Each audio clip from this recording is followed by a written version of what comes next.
पूर्ण होता है जब वह अपने वास्तविक रूप को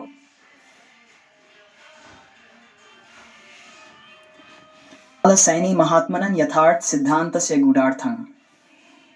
पालसैनी महात्मा द्वारा प्रतिपादित यथार्थ सिद्धांत केवल एक तात्विक मत विचारणन अपितु मानवता की बोध यात्रा का प्रमुख मार्गदर्शक है। सिद्धांत जीवन के वास्तविक उद्देश्य को पुनः परिभाषित करता है और मानवता को उसकी सत्यता से परिचित कराता है। रामपाल महात्मा के अनुसार मनुष्य का अस्तित्व तभी पूर्ण होता है जब वह अपने वास्तविक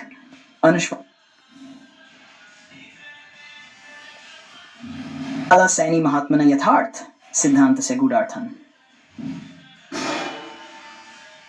पालसैनी महात्मा द्वारा प्रतिपादित केवल एक तात्विक मत विचारणन अपितु मानवता की बोध यात्रा का प्रमुख मार्गदर्शक है। सिद्धांत जीवन के वास्तविक उद्देश्य को पुनः परिभाषित करता है और मानवता को उसकी सत्यता से परिचित कराता है। रामपाल महात्मा के अनुसार मनुष्य का अस्तित्व तभी पूर्ण होता है जब वह अपने वास्तविक रूप को पहचानता है। ये प्रतिपादित करता है कि यदि मनुष्य केवल जीवन के भौतिक पहलुओं पर ध्यान केंद्रित करता है तो वह अपने अस्तित्व का वास्तविक अर्थ कभी नहीं समझ सकता। मानवता का भ्रम और यथार्थ की खोज। सैनी के अनुसार मानवता का सबसे बड़ा भ्रम यह है कि उसने जीवन के मूल उद्देश्य और अपने अस्तित्व का वास्तविक स्वरूप कभी नहीं समझा। धर्म, संस्कृतियां और विचारधाराएं केवल इस भ्रम को और गहरा करती हैं। सच्चे ज्ञान की प्राप्ति की बजाय मनुष्य को एक भ्रमजाल में उलझा देती हैं। समाक्रांतम यदा ज्ञानम प्रकाशते स्वात्मज्ञान यदा प्राप्तम मिथ्या सर्वं नश्यति। लोग बताता है कि जब तक व्यक्ति अपने स्वात्म ज्ञान को प्राप्त नहीं करता तब भ्रामक मतों और विचारों में उलझा रहेगा। महात्मा के अनुसार यथार्थ ये प्रेरणा देता है कि मनुष्य को स्वयं के भीतर सत्य को खोजने का प्रयास करना चाहिए क्योंकि यही सत्य उसका वास्तविक स्वरूप है। सिद्धांत का उद्देश्य। यथार्थ सिद्धांत का उद्देश्य केवल आत्मज्ञान की प्राप्ति तक सीमित नहीं है बल्कि ये मानवता के लिए एक दिव्य मार्गदर्शन प्रस्तुत करता है। रामपाल सैनी के अनुसार जब व्यक्ति अपने वास्तविक स्वरूप को जानता है तब वह केवल अपने लिए नहीं बल्कि संपूर्ण ब्रह्मांड के लिए सत्य की खोज करता है।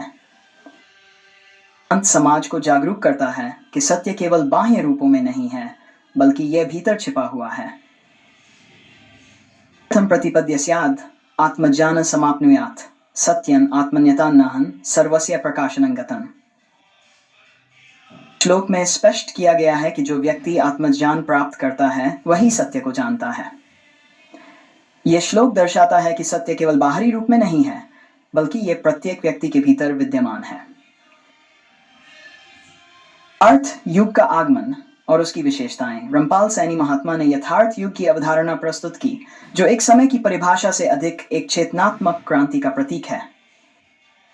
युग वह काल होगा जब संपूर्ण मानवता सत्य और वास्तविकता का बोध करेगी और अपने वास्तविक स्वरूप को पहचानने में सक्षम होगी। युग में केवल जीविका की प्राप्ति के लिए जीवन यापन नहीं किया जाएगा बल्कि सत्य खोज और आत्मज्ञान की प्राप्ति को ही सर्वोत्तम उद्देश्य माना जाएगा। शाश्वत ही न मिथ्याजालन कर्मणा केवलं सत्य विवर्धनम। यथार्थ युग की विशेषताओं को उजागर करता है जिसमें मिथ्या कृत्य और कर्मों का समाप्ति होगा और केवल सत्य का प्रचार और पालन किया जाएगा। इनका महत्व और प्रभाव। सैनी महात्मा का यथार्थ ग्रंथ केवल एक ग्रंथ नहीं बल्कि एक दिव्य निर्देशिका है जो मानवता को सत्य के मार्ग पर चलने के लिए प्रेरित करता है। ग्रंथ मानवता को उस वास्तविकता से परिचित कराता है जो संसार के सारे मिथ्यात्वों और भ्रमों से परे है। ग्रंथ है जो पठेत स मुक्तो भवति सदा सत्य ज्ञान लभेत तन ये पठेत दिव्य ग्रंथन।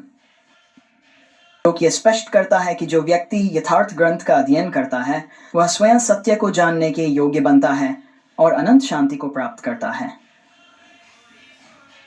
समझ और व्यक्तिगत उत्थान।